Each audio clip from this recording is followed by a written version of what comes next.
ጉድፎቻችን ባንዴ ተለቅመው አይደለም የሚያልቁት። ክርስትና ጥንቆላ አይደለም። ይሄ እንደዚህ ማድረግ እንደ ምታት በአንድ ጊዜ ልውጥ የሚል ነገር የለም። ክርስትና እድገት ነው። ኦርቶዶክሳዊነት እድገት ነው። በቃሉ እንነጻለን፣ በንስሐ እንነጻለን፣ በመከራ እንነጻለን፣ በንባ እንነጻለን፣ በቅዳሴ እንነጻለን፣ በኪዳን እንነጻለን፣ በጾም እንነጻለን። ጾም ራሱ አንድ የንጽህና ምንጭ ነው። እነዚህ ሁሉ ለመንጻት ነው የሚደረገው። ያ ማለት በጣም የሚገርማችሁ እኮ 200 300 በሬዎች ካደሩበት ቤት ይልቅ ሽንታቸውንም የተፈጥሮ ጽዳጃቸውንም ከጣሉበት 1000 ከብቶች ካቆሸሹት በረት አንድ ሰው የሚሰራው ኃጢአት ይብሳል ማለት ነው። ምክንያቱም እነዚህ ያንን በረት ለማንጻት በጋ መምጣቱ በቂ ነው። ሰውን ለማንጻት ግን የሚደረገው ልፋት ተመልከቱ። መሰበክ ከጀመርን ስንት ጊዜያችን ነው? መማር ከጀመርን ማንበብ ከጀመርን ስንት ጊዜያችን ነው? ግን እስካሁን አልነጻንም። እና ሰው ውድ መሆኑንና የሰው ልጅ ፈተናዎቹም ውድ መሆናቸውን ታያላችሁ። እንዴ ብርጭቆውን እኮ ለማንጻት ውሃ ነው የሚበቃው፣ ምናልባትም 1 ሊትር ውሃ። አሁን ለራሴ ቤት በጣም ብዙ መጽሐፍት አሉኝ። እነዚያ ሁሉ ግን ገና አላነጹኝም። ብርጭቆ በአንድ ውሃ ይታጠባል። እኛ ግን 1 ሚሊዮን መጽሐፍ እንገዛለን፣ ገና ነን። ያንንም አነበብ ነው። አንድ አባት እንዲህ ይላሉ፣ እዲያ መጽሐፍ ማብዛት ዝም ብሎ የፈሪ ዱላ ነው እባክህ ይላሉ። የፈሪ ዱላ ማለት ፈሪ አይማታም እንጂ ምን ይሰበስባል? ዱላ ይሰበስባል። ዝም ብሎ ግን ማስፈራራት ነው እንጂ አይማታበትም። እና ዝም ብለን እናነባለን፣ እንማራለን። ግን ይሄ እንደው ወጉን ነው የነገርኳችሁ እንጂ መጽሐፍ የፈሪ ዱላ ነው አልገዛም ብላችሁ ደግሞ ጉጭ እንዳትሉ ደግሞ እሱ ተገቢ አይደለም። ሰው እኮ ይላችሁ ሰው የገዛ ምንድነው ወሶበ ጻድቅ ምጹብ ይድህን አይቴ ሐሎ ለኃጥ ያስተርኢ። ጻድቅ በጭንቅ የሚድን ከሆነ ኃጢአተኛ ወዴት ይታይ ዘንድ አለው ብሎ እንደተናገረ ቅዱስ ጴጥሮስ በመልእክቱ። ጻድቅ እንኳን በጭንቅ የሚድን ከሆነ ገብረ መንፈስ ቅዱስን ያህል አባት ራሳቸውን ለማንጻት 500 ዓመት ከተጋደሉ፣ ተክለ ሃይማኖትን ያህል ብሩህ 99 ዓመታትን ራሳቸውን ለማንጻት ከተጋደሉ፣ እኛ ገና በጣም ብዙ መድከም ይጠበቅብናል ራሳችን ለማንጻት። እና ሰውነታችሁን ንጹሕ መስዋዕት አድርጉት ነው። ወደ ወገኖቹ መጣ፣ ወገኖቹም ጠሉት። ህብስት ይዞ መጣ፣ ህብስቱንም አንበላም ብለን እምቢ አልነው። እንጀራ ነፈግ ነው። ውሃ ይዞልን መጣ፣ በውሃ ጥም አሰቃየ ነው። ፈውስ ይዞልን መጣ፣ አሳመም ነው፣ ሰቀል ነው። ሕይወት ይዞ መጣ፣ ገደል ነው። እኛው ይህን ሁሉ አደረግን። ራሱን ሰጠ፣ ራሱን ሰጠ፣ ሥጋውን ሰጠ፣ ደሙን ሰጠ። ምን ይስጠን ከዚህ በላይ? ጠፍተን ነበር፣ ተዳፍነን ነበር። የጠፋ ዕቃ ብርሃን አብርተው ይፈልጉታል። እግዚአብሔር አብ ጠፍተን የነበርን ዕቃዎቹን በልጁ ብርሃን ፈለገን። እግዚአብሔር ወልድ ራሱን አብርቶ ፈለገን። ሕዝብ ዘይነብር ውስተ ጽልመት ወጽላሎተ ሞት ብርሃን አብይ ሰረቀ ላይ ሊሆሙ። በጨለማ የሚኖር ሕዝብ ታላቅ ብርሃንን አየ። ታላቅ ብርሃንን ዲያብሎስን እንመስል የነበርነው ክርስቶስን ለመምሰል ተፈቀደልን። ደስ ይላል እኮ። እኔ እንደሰማሁት በቅርብ ጊዜ የሰማሁት ይገርማቸዋል። የሰሜን ኮሪያው ፕሬዝዳንት እንደሳቸው አድርጎ ጸጉሩን የሚስተካከል ሰው በሞት ይቀጣሉ አሉ። ዛሬ ያሉት ማለት ማን ነው? ስማቸው ማን ነው? ኪም ጆንግ ኡን ማለት ናቸው። እሳቸው እንደሳቸው አድርጎ ጸጉሩን የተስተካከለ ሰው በሰይፍ ይቀጣሉ። እሳቸው የለበሱትን ጃኬት የሚለብስ ሰው ወዮለት። ይገርማቸዋል እኮ በገዛ ጸጉራችን ማለት ነው። እግዚአብሔር ያሳያችሁ። ፈጣሪ ዓለማት መጋቢ ዓለማት ሕያው ቅዱስ አካላዊ ቃል ኢየሱስ ክርስቶስ የባሕርይ አምላክ ራሱን እንድንመስል ፈቀደልን። የባሪያን መልክ ይዞ መጥቶ የጌታን መልክ ሰጠን። ይህን ሁሉ ነው ያደረገልን እሱ ማለት ነው። ሰው ይህን ሁሉ ክብር ነው ያጣው። የእሱን መልክ ይዞ መጥቶ የእሱን መልክ ሰጥቶ ፈጥሮን መጠቀም ባይሆንልን የእኛን መልክ ይዞ መጥቶ የእሱን መልክ ለእኛ ሰጠን። እንዲህ አድርጎ የጠፋ ነው ፈለገን። በድንቁርና ለነበርነው የቃሉን ብርሃን የወንጌሉን ብርሃን አበራለን። ወአርታ ሀገሪነ ውስተ ፍኖተ ሰላም እግረ ልቡናችንን ወደ ወንጌል ቀጥ አድርጎ መራው። እንዲሁ ዝም ብለን እንርመሰመስ የነበርነውን ሁሉ እንደ እባብ ፈልጎ እንድናይ ያደረገን፣ እንድንተያይ ሁሉ ነው ያደረገን። ከዘመዶቻችን የእኛ ዘመዶች እኮ አራዊት እንስሳት አልነበርም። ዘመዶቻችን መላእክት ነበሩ። አዛመደን በልደቱ መጥቶ ዮም አሃደ መሬተ ኮኑ መላእክት ወሰብ ከመ ይሰብሕዎ ለክርስቶስ ንጉሥ በቃለ አሚን። ንጉሥ ክርስቶስን ያመሰግኑት ዘንድ ሰውና መላእክት ዛሬ አንድ መንጋ ሆኑ። እስሶ ለገብር ካለ ቅዱስ ዳዊት ጠፍቷል ባሪያህን ፈልገው። እንደ ጠፋ በግ ጠፍተን ነበርና እየበላን የጠፋነውን አብልቶ መለሰን። ጠፍተን ነበረ በእውነት ማለት ነው። የወንጌልን ብርሃን አበራለን፣ ድንቁርናችንን አጠፋን። ወዳጁ ወከመ ብእሲ ዘተሃጥኦ ፍቅሩ ይላል ቅዱስ ዮሐንስ አፈወርቅ። ወዳጁ ሩቅ አገር እንደሄደበት ሰው እስኪያገኘው ድረስ ተከትሎ እንደሚሄድ ከማሁ ርህቀት ጥቀ ህላዌነ እምኀበ እግዚአብሔር ባህሪያችን ከእግዚአብሔር ርቃ ነበረ። እስኪያገኛት ድረስ ተከትላት ወሶበ ረከባ ጾራ ዲበ መትከፍቱ ባገኛትም ጊዜ በትከሻው ተሸከመ። ወደ ወገኖቹ መጣ፣ ወገኖቹም ጠሉት። ህብስት ይዞ መጣ፣ ህብስቱንም አንበላም ብለን እምቢ አልነው። እንጀራ ነፈግ ነው። ውሃ ይዞልን መጣ፣ በውሃ ጥም አሰቃየ ነው። ፈውስ ይዞልን መጣ፣ አሳመም ነው፣ ሰቀል ነው። ሕይወት ይዞ መጣ፣ ገደል ነው። እኛው ይህን ሁሉ አደረግን። ራሱን ሰጠ፣ ራሱን ሰጠ፣ ሥጋውን ሰጠ፣ ደሙን ሰጠ። ምን ይስጠን ከዚህ በላይ? ጠፍተን ነበር፣ ተዳፍነን ነበር። የጠፋ ዕቃ ብርሃን አብርተው ይፈልጉታል። እግዚአብሔር አብ ጠፍተን የነበርን ዕቃዎቹን በልጁ ብርሃን ፈለገን። እግዚአብሔር ወልድ ራሱን አብርቶ ፈለገን። ሕዝብ ዘይነብር ውስተ ጽልመት ወጽላሎተ ሞት ብርሃን አብይ ሰረቀ ላይ ሊሆሙ በጨለማ የሚኖር ሕዝብ ታላቅ ብርሃንን አየ። ታላቅ ብርሃንን ዲያብሎስን እንመስል የነበርነው ክርስቶስን ለመምሰል ተፈቀደልን። ደስ ይላል እኮ። እኔ እንደሰማሁት በቅርብ ጊዜ ነው የሰማሁት። ይገርማቸዋል። የሰሜን ኮሪያው ፕሬዝዳንት እንደሳቸው አድርጎ ፀጉሩን የሚስተካከል ሰው በሞት ይቀጣሉ አሉ። ዛሬ ያሉት ማለት ማን ነው ስማቸው? ስማቸው ማን ነው? ኪም ጆንግ ኡን ማለት ናቸው። እሳቸው እንደሳቸው አድርጎ ፀጉሩን የተስተካከለ ሰው በሰይፍ ይቀጣል። እሳቸው የለበሱትን ጃኬት የሚለብስ ሰው ወዮለት። ይገርማቸዋል እኮ በገዛ ፀጉራችን ማለት ነው። እግዚአብሔር ያሳያችሁ። ፈጣሪ ዓለማት መጋቢ ዓለማት ሕያው ቅዱስ አካላዊ ቃል ኢየሱስ ክርስቶስ የባሕሪ አምላክ ራሱን እንድንመስል ፈቀደልን። የባሪያን መልክ ይዞ መጥቶ የጌታን መልክ ሰጠን። ይህን ሁሉ ነው ያደረገልን እሱ ማለት ነው። ሰው ይህን ሁሉ ክብር ነው ያጣው። የእሱን መልክ ይዞ መጥቶ የእሱን መልክ ሰጥቶ ፈጥሮን መጠቀም ባይሆንልን የእኛን መልክ ይዞ መጥቶ የእሱን መልክ ለእኛ ሰጠን። እንዲህ አድርጎ የጠፋነው ፈለገን። በድንቁርና ለነበርነው የቃሉን ብርሃን የወንጌሉን ብርሃን አበራለን። ወአርታ ሀገሪነ ውስተ ፍኖተ ሰላም እግረ ልቡናችንን ወደ ወንጌል ቀጥ አድርጎ መራው። እንዲሁ ዝም ብለን እንርመሰመስ የነበርነውን ሁሉ እንደ እባብ ፈልጎ እንድናይ ያደረገን፣ እንድንተያይ ሁሉ ነው ያደረገን። ከዘመዶቻችን የእኛ ዘመዶች እኮ አራዊት እንስሳት አልነበርም። ዘመዶቻችን መላእክት ነበሩ። አዛመደን በልደቱ መጥቶ ዮም አሃደ መሬተ ኮኑ መላእክት ወሰብ ከመ ይሰብሕዎ ለክርስቶስ ንጉሥ በቃለ አሚን። ንጉሥ ክርስቶስን ያመሰግኑት ዘንድ ሰውና መላእክት ዛሬ አንድ መንጋ ሆኑ።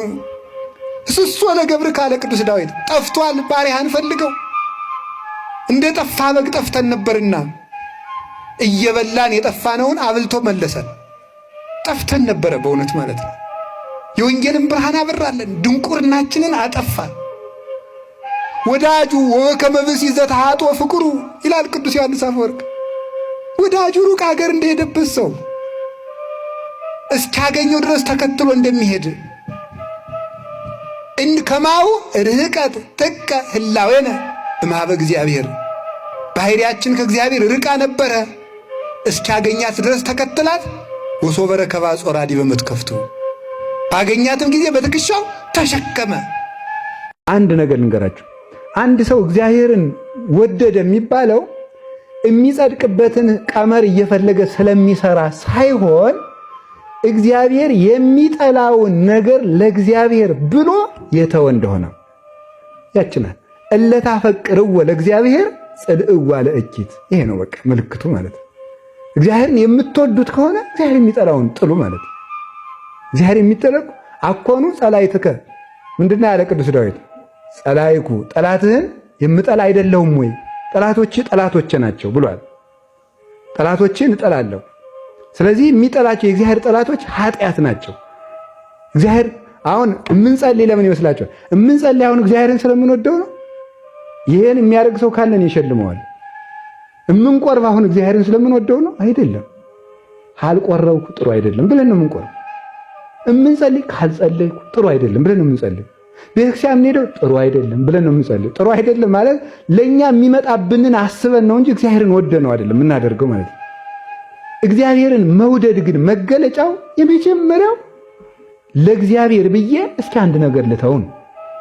ሲያው እንግዲህ ዛሬ ከተወለድን 50 40 20 30 15 ዓመት ይሆነዋል ለዚህ ውስጥ ማለት እስከ ዛሬ ድረስ ለእግዚአብሔር ብዬ የተውኩት ምን አለኝ ብሎ ማሰብ።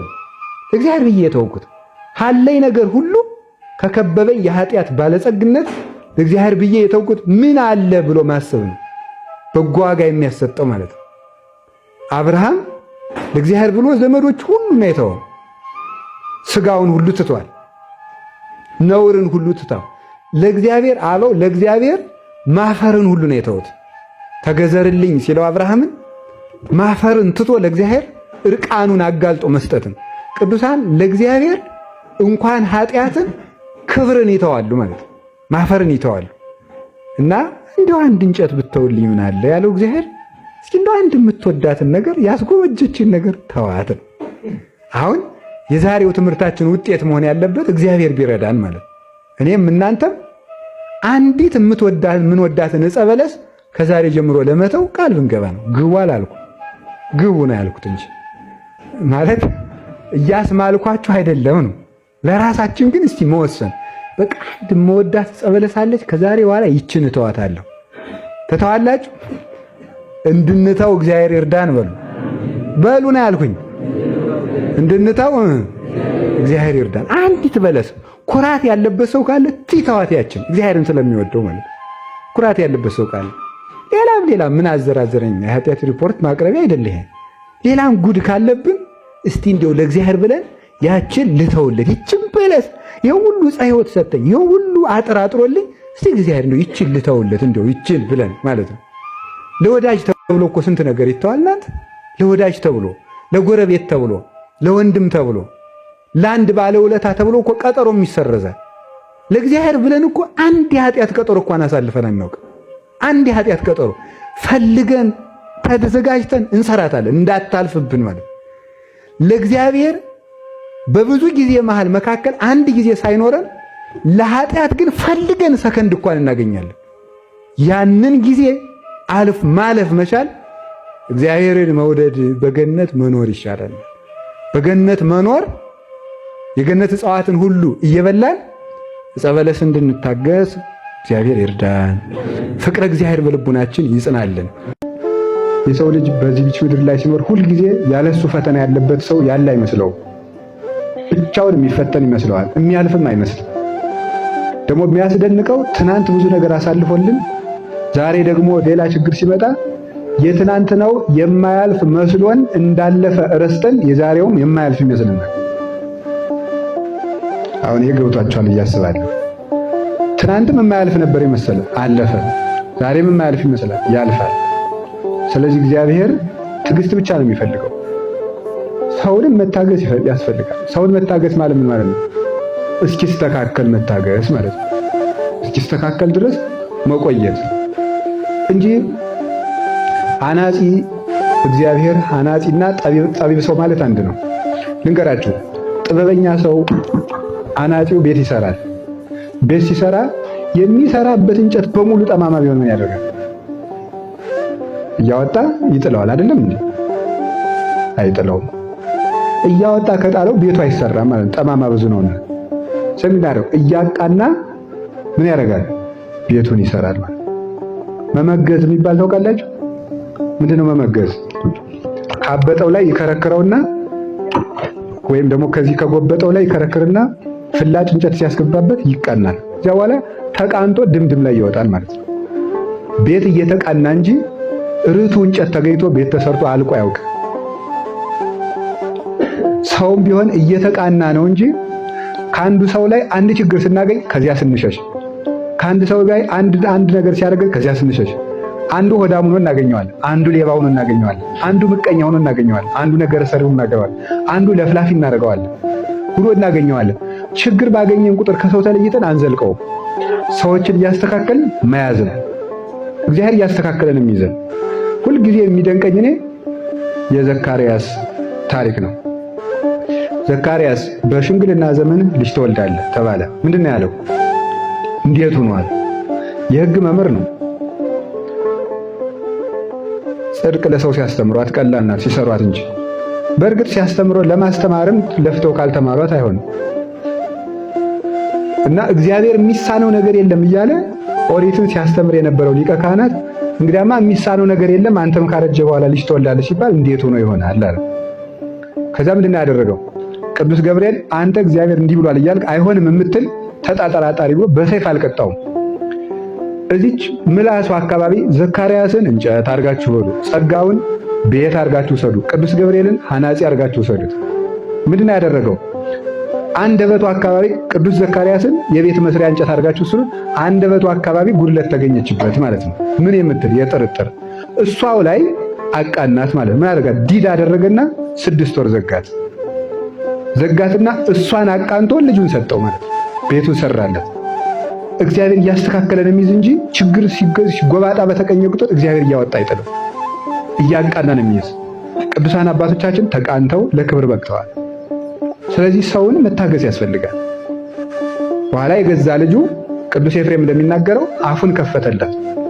መልካም ልጆች እንደ ዮሐንስ መጥምቅ የአባታቸውን አፍ ይከፍታሉ፣ ነውረኞች ደግሞ ነውር ሰርተው የእናት የአባታቸውን አፍ በአደባባይ ይዘጋሉ ይላል። ይሄ ልጅህ ነው? አዎ ያስብላቸዋል ማለት። ዮሐንስ ግን ሲወለድ የአባቱን አፍ ከፈተ። እናት አባት የሚኮሩበት ልጅ ይሆናል፣ በጎ የሚያናገር። እየጸለይን መከራ ይጨምራል፣ እየጸለይን መከራ ይጨምራል፣ እየጸለይን መከራ ይጨምራል። ይሄ ሲሆን እግዚአብሔር ታዲያ የት ሄዶ ነው ማለት እንጀምራለን። እግዚአብሔር ግን ለሁለት ነገር መከራን ያበዛል።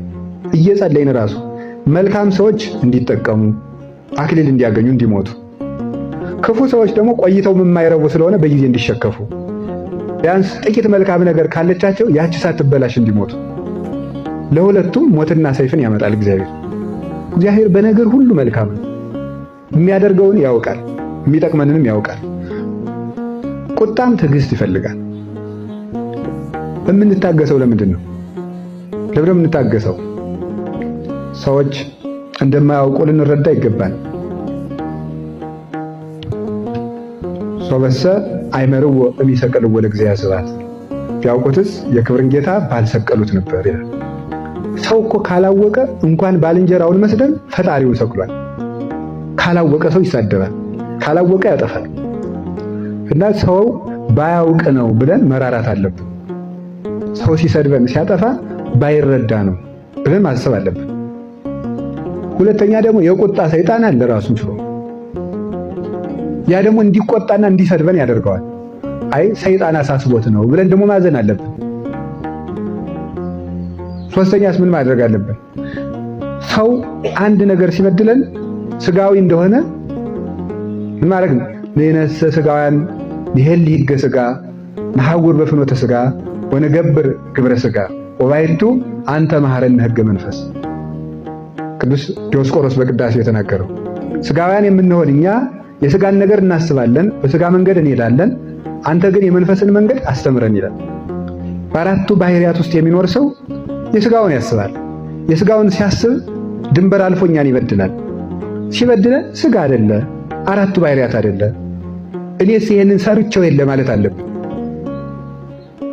እንኳን ይሄ አገዳ ለቀማ ለሆነው ለኛው ጽድቅ ማለት ነው። እኔ ይሄንን ሰኞ ሰርቼው የለ ሐሙስ እሱ አደረገው ብዬ ለምን እናደድበታለሁ ማለት ይገባል። ይህንን ማሰብ ሰውን ከቁጣ ያድነናል። ህዱእ መሆን አለብን። ያ ነገር ያልፋል። ዝም ብንላቸው ሰዎች ሌሊት እንቅልፍ አጥተው ጠዋት መተው ይቅርታ ይጠይቁናል። ከመለስንላቸው ግን መልሰን እሳት እናነዳለን ማለት ነው። ቢያንስ ሌላ ማድረግ ቢያቅተን ስንቆጣ ዝም ማለት አለብን። አንድ ቅዱስ አባት ነው የተናገረው፣ ምንም ማድረግ ባትችል በተቆጣህ ጊዜ ዝም በል፣ ከዚያ በኋላ ቁጣህ ይበርዳል። 5 ደቂቃ ዝም ቢል ሰው ይበርድለታል። ለምን መሰላችሁ? ማሰሪያው ካልተፈታ እህሉ ይፈሳል እንዴ? አይፈስም። የማዳበሪያው ማለት ነው ወይም የከረጢቱ አፉ ዝም ካለ ከአንድ ሰው ቁጣ ይበርድለታል። ይሄንን ስናደርገው ትዕግስት እናገኛለን። እግዚአብሔርን ታገሰው መንገዶቹንም ጠብቅ ይላል። እግዚአብሔርን ታገሰው መንገዶቹንም ጠብቅ ያለበት ምክንያት ምንድን ነው? ሕጉን እየጠበቅኩ እግዚአብሔር ግን አይመልስልኝም አትበል ማለት ነው። ዝም ብለህ ባይመልስም ጠብቅ፣ ምክንያቱም መጨረሻ ላይ ይመጣልና። እግዚአብሔር እስከ ዛሬ ቀርቶ አያውቅም፣ ዘግይቶ ግን ያውቃል። ያጎነዲ ከመዘእይሁ እንደማይሰጥ ሰው ይዘገያል ይላል። እንደማይሰጥ ሰው ይዘገያል። የሚያዘገየው ደግሞ ትክክለኛውን ጊዜ የሚያውቀው እርሱ ስለሆነ ነው።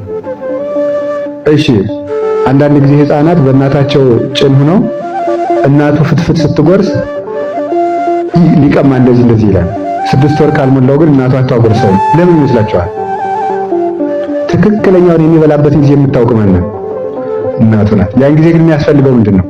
ጡት ነው የሚያስፈልገው፣ ወተት ነው የሚያስፈልገው እንጂ እንጀራ አያስፈልገው። ልጁ መቼ እንደሚበላ የምታውቅ እናቱ ናት። ልጁ ግን አምጭላል። ለነገሩ ልጅ እንጀራ ሳይሆን እሳትም አምጭላል። ቀይ ሆኖ ሲያየው ደስ ይለዋል። እንደሚያቃጥል አያውቅ። የወደድነው ነገር እንደሚጠቅመን አናውቅም። እንደማይጠቅመን የሚያውቅ እግዚአብሔር ነው። ስለዚህ እግዚአብሔር የለመነውን ነገር ይተወዋል። ስለምን ከተባለ ትክክለኛውን ጊዜ የሚያውቀው እርሱ ስለሆነ ነው። ከቃሉ ጋር ናችሁ? አሁን ሰው ገዳም በገባ በወሩ ቢበቃ ጥሩ አይደለም? ጥሩ አይደለም ወይ? ሰው ገዳም እንደገባ ወዲያው ቅዱስ ቢሆን በጣም ብዙ እግዚአብሔር ይኖረን ነበር ማለት ነው። ገብቷችኋል? ማለት ጣዖት ነው የሚሆነው ሰው ማለት ነው። ማለት ሰው ወዲያው ከበቃ ድካሙ አይገባውም፣ የሰው ድካም አይገባውም፣ እንደታበየ ይኖራል ማለት ነው። ለተቸገሩ ሰዎች ያዘው ተማሪ ወዲያው ትምህርት ቤት እንደገባ ትምህርት ቢገባውስ ጥሩ አይደለም? አሁን ሳናጠና ዝም እንደተኛን በስመ አብ ወወልድ ወመንፈስ ቅዱስ አሐዱ አምላክ ግለጥልኝ ጌታ እውቀቱ ሁሉ ዝቅት። ከዛ በኋላ ሌላውን ሰው ምንድን ነው ደንቆሮ እኛ በወርን የጨረስነው እያለ ለሰው ማንራራ ነው። ጥረን ግረን ስናመጣው የእግዚአብሔር ቸርነት ይገባና አቅማችንም እናውቃለን። እግዚአብሔር ረድቶን እንጂ በእኛ አቅም እንዳልሆነልን እናውቃለን። አንዳንድ ቀን እኮ 4 ገጽ ቃለ እግዚአብሔር የሚሸመድድ ሰው አንዳንድ ቀን 3 መስመር ይላል። ለምንድን ነው ሲል አቅሙን እንዲያውቅ በጥበቤ በኃይሌ አደረኩት እንዳይል እግዚአብሔር ያላንተ ወዘእንበሌሰ ኢትብሉ ገቢረ ወኢምንተኒ ያለኔ ምንም ልታደርጉ አትችሉ ብሎ እንደተናገረ ሁልጊዜ በሱ ሕፃን ያለ እናቱ መኖር እንደማይችለው ሰው ያለ እግዚአብሔር መኖር አይችልም። ያንን ሲያስረዳ እግዚአብሔር ባለፈው ነግሬያችኋለሁ። ቅዱስ እንጦንስ ሲናገር እኔ ከእግዚአብሔር ጋር ስኖር እንዴት ሆኜ እኖራለሁ ነው ያለ። እንደ ሕፃን ሆኜ እኖራለሁ። ሕፃን እናቱን ይወዳል። ውሃ ልትቀዳ እንኳን መሬት ላይ ስታስቀምጠው ምን ይላል? ያለቅሳል። ምን ብሎ? በእጆቿ መሆን ፈልጎ ማለት ነው። ሁልጊዜ ከእግዚአብሔር እጅ በወጣው ጊዜ አልቅሼ ወዲያ ወደሱ መለሳለሁ ማለት ነው። እግዚአብሔርን ሁልጊዜ ያለሱ መኖር እንደማልችል ታውቄ ወዲያ ወደ እግዚአብሔር እመለሳለሁ ለማለት ነው። እና ትዕግስት የሚባለው እግዚአብሔርን መቆየት ነው። እግዚአብሔርን መቆየት ነው። በጊዜው ሁሉንም ነገር ይመልሰዋል። ፈሪነትና ስንፍና ሰው በምድራዊነት መክሊቱን እንዲቀብር የሚያደርጉ 2 መሰረታዊ አውሬዎች ናቸው። እነዚህ ፈሪነትና ስንፍና። ይሄን ባደርገውሳ ቢበላሽብኝሳ፣ ይሄን ብናገርሳ፣ እነገሌ ቢተቹኝሳ፣ እንዲህ ብሰራሳ፣ እንዲህ ቢሆንብኝሳ። የፈሪነት ነው። ምንድነው ያለከ? መክሊቴን እነግዳለሁ ስል የባልት ሌቦች ቢወስዱብኝሳ ነበር ያለ። ፈሪ ሰው አያፈራም። አጉል ድፍረት ሳይሆን ምን ይሉኝ እነዚህ ብሉኝ ቢበላሽብኝ ብከስር እንዲህ ብል ብሎ ማሰብ ሁልጊዜ እየፈራ ነው ሰው ችግሩን ይዞ የሚኖረው። ሰው በዚህ ዓለም ሲኖር እንግዳ ነው። ለመክሰርም ለማትረፍም ተዘጋጅቶ መስራት አለበት። አስቦ ይሰራል። ከከሰረም እልም ይላል። ቀጣዩን ደግሞ ተነስቶ መቀጠል ነው። ጉዞ ነው ብለናል። ጉዞ ስትሄድ ያድጥሃል፣ ትወድቃለህ። ተነስተ መንገድህን ትቀጥላለህ። በዚህ ዓለም ንግድም፣ ሐሳብም፣ ትምህርትም፣ ዕውቀትም መውደቅ አለው፣ መነሳት አለው። ሁሉም ነገር መማርም፣ መነገድም፣ ማረስም፣ መቆፈርም፣ መመንኮስም፣ መቀሰስም፣ መጳጳስም ሁሉም ጎዳና ነው። እሾህ አለው፣ እንቅፋት አለው። ፈሪ የሆነ ሰው አይ በቃ ይሄንን ያልጀምረውም ያለ ሰው የትም አይደርስም። ምን እባላለሁ ማለትን እግዚአብሔር ምን ይለኛል እንጂ ሰው ምን ይለኛል ያለን ማለትን ያልተወ ሰው ማደግ አይችልም። የሰው ልጅ ሁልጊዜም እንኳን ጓደኛው ላይ ከእግዚአብሔር ላይ ሐሳብ የሚሰጥ ፍጡር ነው። ሰዎች ስለሚያወሩት ጉዳይ መጨነቅ ሳይሆን እኔና እግዚአብሔር እንዴት ሆነን እየኖርን ነው የሚለውን ነው ማሰብ። ሰው የፈልገውን ማውራት ይችላል። እኛ ግን መስራት ያለብን የራሳችን። ስለዚህ ከፈሪነት መጠበቅ፣ ሰው ምን ይለኛል የሚለውን ወይም እንዲህ ቢገጥመኝሳ ብዋረድሳ ሬባስ አልነካካ አለ ማለት የምንችለውን ነገር በእግዚአብሔር አምነን ሰው አማክረን አቅደን መስራት። የተበላሸው ይበላሽ፣ የተረፈው ይተርፋል። እንደዚህ ነው መሞከር። ፈሪነትና ስንፍና ሰው በምድራዊነት መክሊቱን እንዲቀብር የሚያደርጉ ሁለት መሰረታዊ አውሬዎች ናቸው እነዚህ ፈሪነትና ስንፍና። ይሄን ባደርገውሳ ቢበላሽብኝሳ፣ ይሄን ብናገርሳ፣ እነገሬ ቢተቹኝሳ፣ እንዲህ ብሰራሳ፣ እንዲህ ቢሆንብኝሳ የፈሪነት ነው። ምንድነው ያለ? መክሊቴን እነግዳለሁ ስል የባልት ሌቦች ቢወስዱብኝሳ ነበር ያለ። ፈሪ ሰው አያፈራም።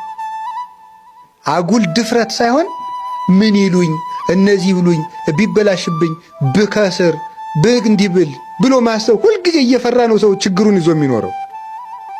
ሰው በዚህ ዓለም ሲኖር እንግዳ ነው። ለመክሰርም ለማትረፍም ተዘጋጅቶ መስራት አለበት። አስቦ ይሰራል። ከከሰረም እልም ይላል። ቀጣዩን ደግሞ ተነስቶ መቀጠል ነው። ጉዞ ነው ብለናል። ጉዞ ስትሄድ ያድጥሃል፣ ትወድቃለህ። ተነስተ መንገድህን ትቀጥላለህ። በዚህ ዓለም ንግድም፣ ሐሳብም፣ ትምህርትም፣ ዕውቀትም መውደቅ አለው፣ መነሳት አለው። ሁሉም ነገር መማርም፣ መነገድም፣ ማረስም፣ መቆፈርም፣ መመንኮስም፣ መቀሰስም፣ መጳጳስም ሁሉም ጎዳና ነው። እሾህ አለው፣ እንቅፋት አለው። ፈሪ የሆነ ሰው አይ በቃ ይሄንን ያልጀምረውም ያለ ሰው የትም አይደርስም። ምን እባላለሁ ማለትን እግዚአብሔር ምን ይለኛል እንጂ ሰው ምን ይለኛል ያለን ማለትን ያልተወ ሰው ማደግ አይችልም። የሰው ልጅ ሁልጊዜም እንኳን ጓደኛው ላይ ከእግዚአብሔር ላይ ሐሳብ የሚሰጥ ፍጡር ነው። ሰዎች ስለሚያወሩት ጉዳይ መጨነቅ ሳይሆን እኔና እግዚአብሔር እንዴት ሆነን እየኖርን ነው የሚለውን ነው ማሰብ። ሰው የፈልገውን ማውራት ይችላል። እኛ ግን መስራት ያለብን የራሳችን። ስለዚህ ከፈሪነት መጠበቅ፣ ሰው ምን ይለኛል የሚለውን ወይም እንዲህ ቢገጥመኝሳ ብዋረድሳ ሬባስ አልነካካ አለ ማለት የምንችለውን ነገር በእግዚአብሔር አምነን ሰው አማክረን አቅደን መስራት። የተበላሸው ይበላሽ፣ የተረፈው ይተርፋል። እንደዚህ ነው መሞከር። አንድ ነገር ልንገራችሁ። አንድ ሰው እግዚአብሔርን ወደደ የሚባለው የሚጸድቅበትን ቀመር እየፈለገ ስለሚሰራ ሳይሆን እግዚአብሔር የሚጠላውን ነገር ለእግዚአብሔር ብሎ የተወ እንደሆነ ያችናል። እለታፈቅርዎ ለእግዚአብሔር ጽድዕዋ ለእኪት። ይሄ ነው በቃ ምልክቱ ማለት ነው። እግዚአብሔርን የምትወዱት ከሆነ እግዚአብሔር የሚጠላውን ጥሉ ማለት ነው። እግዚአብሔር የሚጠላው አኮኑ ጸላይትከ ምንድነው ያለ ቅዱስ ዳዊት? ጸላይኩ ጠላትህን የምጠላ አይደለሁም ወይ? ጠላቶች ጠላቶቼ ናቸው ብሏል። ጠላቶችን እጠላለሁ። ስለዚህ የሚጠላቸው የእግዚአብሔር ጠላቶች ኃጢአት ናቸው። እግዚአብሔር አሁን የምንጸልይ ለምን ይመስላችኋል? የምንጸልይ አሁን እግዚአብሔርን ስለምንወደው ነው? ይሄን የሚያደርግ ሰው ካለን ይሸልመዋል። የምንቆርብ አሁን እግዚአብሔርን ስለምንወደው ነው? አይደለም። ካልቆረብኩ ጥሩ አይደለም ብለን ነው የምንቆርብ። የምንጸልይ ካልጸለይኩ ጥሩ አይደለም ብለን ነው የምንጸልይ። ቤተክርስቲያን የምንሄደው ጥሩ አይደለም ብለን ነው የምንጸልይ። ጥሩ አይደለም ማለት ለእኛ የሚመጣብንን አስበን ነው እንጂ እግዚአብሔርን ወደነው አይደለም የምናደርገው ማለት ነው። እግዚአብሔርን መውደድ ግን መገለጫው የመጀመሪያው ለእግዚአብሔር ብዬ እስኪ አንድ ነገር ልተው ነው። ሲያው እንግዲህ ዛሬ ከተወለድን 50 40 20 30 15 ዓመት ይሆነዋል ለዚህ ውስጥ ማለት እስከ ዛሬ ድረስ ለእግዚአብሔር ብዬ የተውኩት ምን አለኝ ብሎ ማሰብ። ለእግዚአብሔር ብዬ የተውኩት ካለኝ ነገር ሁሉ ከከበበኝ የኃጢአት ባለጸግነት ለእግዚአብሔር ብዬ የተውኩት ምን አለ ብሎ ማሰብ ነው በጎ ዋጋ የሚያሰጠው ማለት ነው። አብርሃም ለእግዚአብሔር ብሎ ዘመዶች ሁሉ ነው የተወው። ስጋውን ሁሉ ትቷል። ነውርን ሁሉ ትቷል።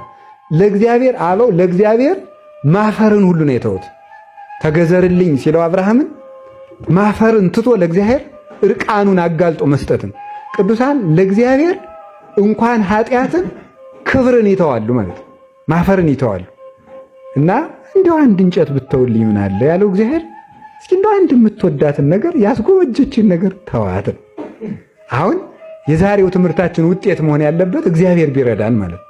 እኔም እናንተም አንዲት የምንወዳትን ዕፀ በለስ ከዛሬ ጀምሮ ለመተው ቃል ብንገባ ነው። ግቡ አላልኩም፣ ግቡ ነው ያልኩት እንጂ ማለት እያስማልኳችሁ አይደለም ነው።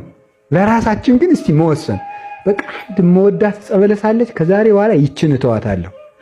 ተተዋላችሁ? እንድንተው እግዚአብሔር ይርዳን በሉ ነው ያልኩኝ።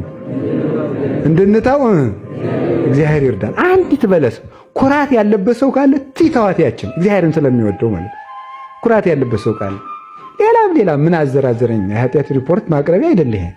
ሌላም ጉድ ካለብን እስቲ እንደው ለእግዚአብሔር ብለን ያችን ልተውለት። ይችን በለስ ይሄው ሁሉ ሕይወት ሰጠኝ፣ ይሄው ሁሉ አጥራጥሮልኝ፣ እስቲ እግዚአብሔር እንደው ይችን ልተውለት እንደው ይችን ብለን ማለት ነው።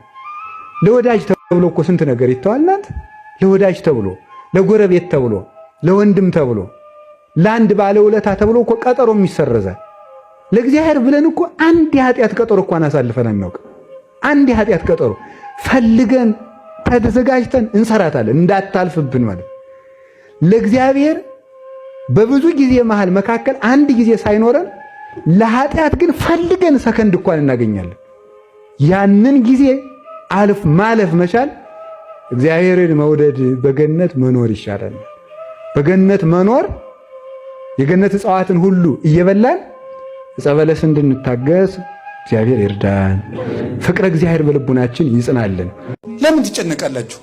ጌታ ሆይ መቼ ነው የምታሳካልኝ? መቼ ነው የራሴ ጎጆ የሚኖረኝ? የራሴ መጠለያ የሚኖረኝ? አከራዮች እኮ ጨቅጭቀው ገደሉኝ። አንዱ የሚበላው አጥቶ አስፋልት ላይ ያድራል፣ ረሃብ መሮታል። አንተ ደግሞ ለቤት ኪራይ የምከፍለው እያለ የአከራይዋ ጠባይ ነው የመረረ። ወይ ጥጋብ! ይሄ እንደው እናቱ የሞተችበትና ገበያ ሄደችበት እኩል ያለቅሳል። እውነት ነው። አከራይ የሚጨቀጭቅ ይመስለኛል። አልፎ አልፎ አከራይ ይጨቀጭቃሉ። ደሞዝ እያጣሩ ይጨምራሉ፣ ሲወደድ ይጨምራሉ። እነሱ ያለ ቤት የተፈጠሩ አይመስሉም። እንደው ከእናታቸው ማህፀን ሲወጡ እንደው አንድ ቪላ እያያዙ የተወለዱ ነው የሚመስሉት ሲጨክኑ ማለት ውጡ ሲሉ። እናንተም ተው፣ በሕግ አምላክ ታረሙ፣ በመምህር አምላክ ቤት እግዚአብሔር ነው። ሰው ድሃ አታሰቃዩ። እውነቴን ነው። ተዛዝነን ዘመኑን እንለፈው። በወንድሙ የሚጨክን ለሱም ጨካኝ ሰው ይጥልበታል። ርኅሩህ ሁኑ፣ ድሃ አትግፉ። ክርስቶስን ፍለጋ እዚህ እንደተሰበሰባችሁ አውቃለሁ። መቅደስ ውስጥ ቁጭ ብሎ የሚጠብቅ እንደ ንጉሥ ቁጭ ብሎ የሚጠብቅ አይደለም። አስፋልት ላይ ያለው ድሃ ክርስቶስ ነው። ጦም የሚያድረው ወንድማችን ክርስቶስ ነው። እኛ ሁለት አይነት ምግብ በልተን ሶስተኛው በመጉደሉ እያጉረመረምን ጥሬ አጥቶ የሚያድር ድሃ ጎረቤታችን አለ። ያ ክርስቶስ ነው። ታስታውሳላችሁ? እንግዳ ሁኜ ብመጣ አልተቀበላችሁኝም፣ ተርቤ አላበላችሁኝም፣ ተጠምቼ አልጠጣችሁኝም አለ። መቼ ርቦህ ነው ያላበላን ሲሉት ለባልንጀራችሁ ካላደረጋችሁ ለእኔ አላደረጋችሁም ነው ያለ። በቢላ ልጅ ሲጫወት ዝም ትሉታላችሁ? የእኔ ሕፃኗ ልጅ በቢላ ስትጫወት ባያት እነጥቃት የለ? ብትነፈርቅስ ትነፍርቃ፣ ብታለቅስስ ታልቅሳ፣ ብትንደባለልስ ትንደባለላ። እናስ ራሷን ከሚጎዳት እኔ ብነጥቃት አይሻል?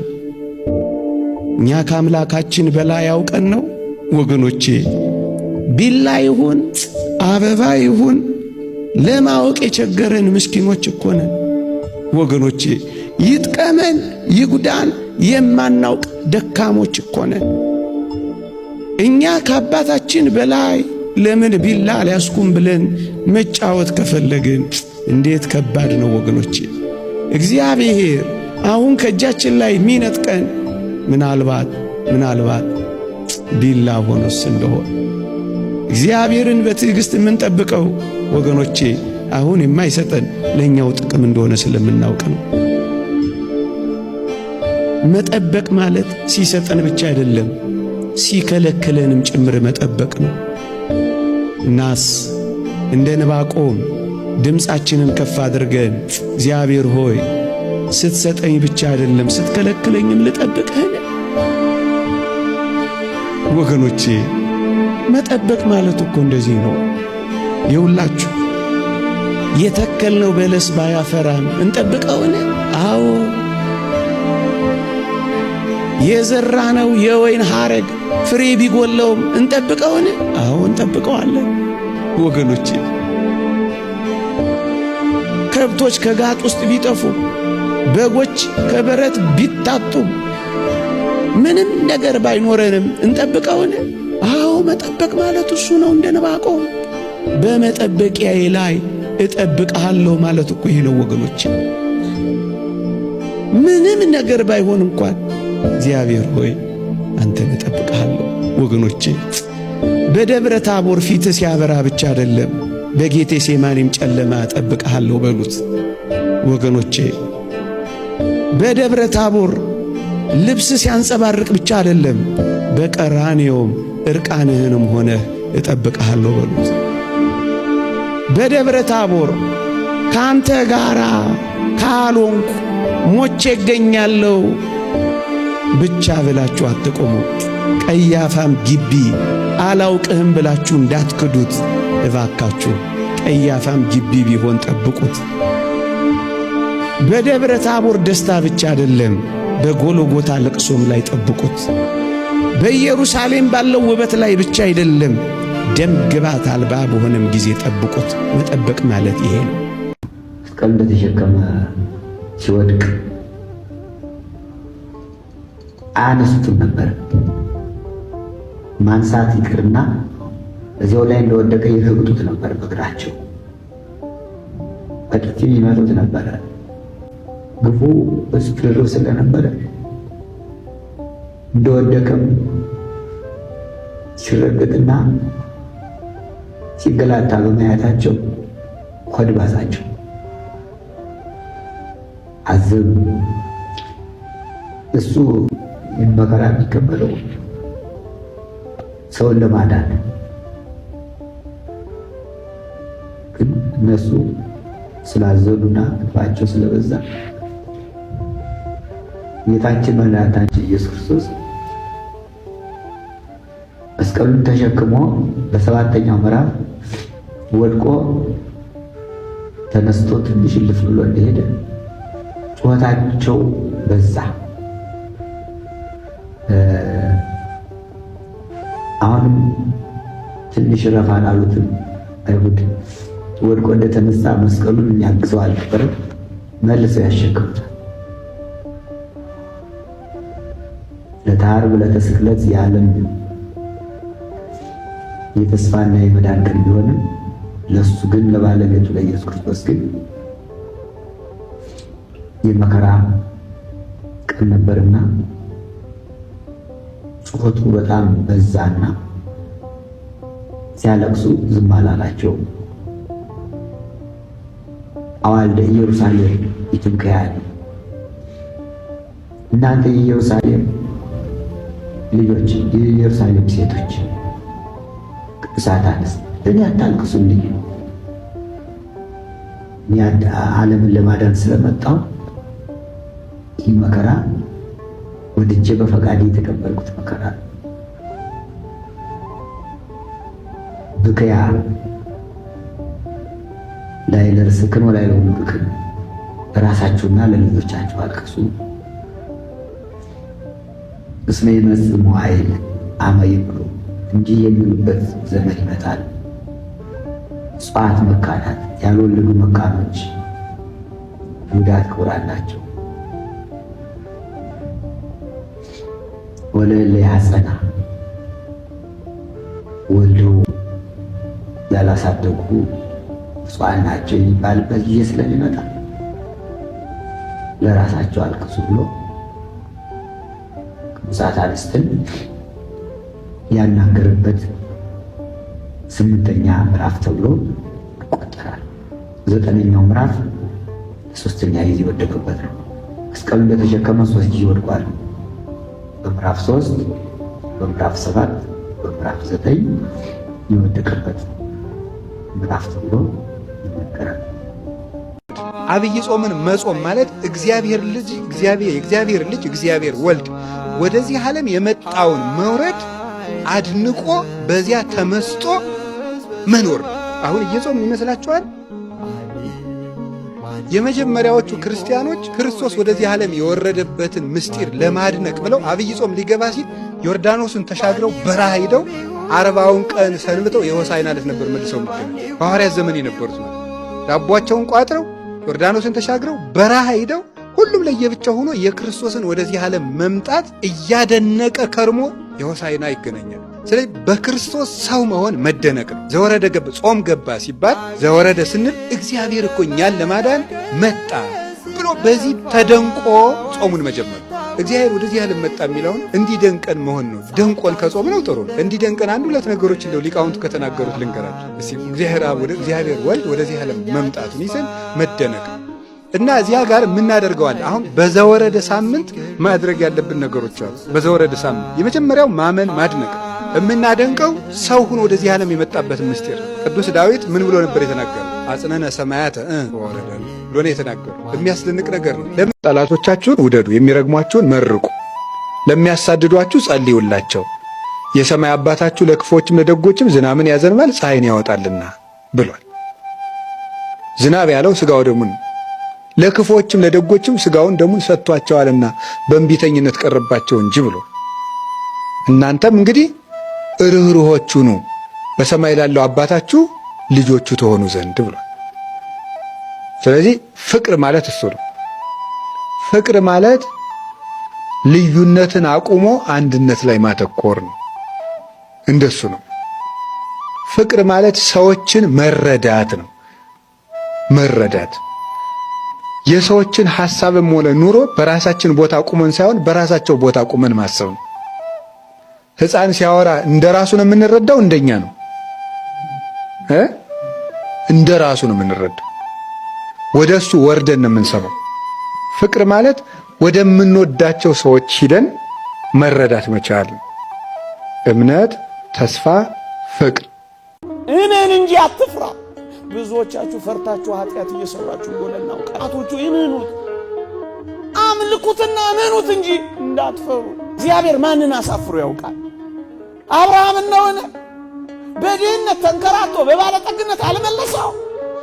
ባዶውን ወጥቶ ያዕቆብን በብዙ መንጋና እረኛ በብዙ ልጆች አላመጣው?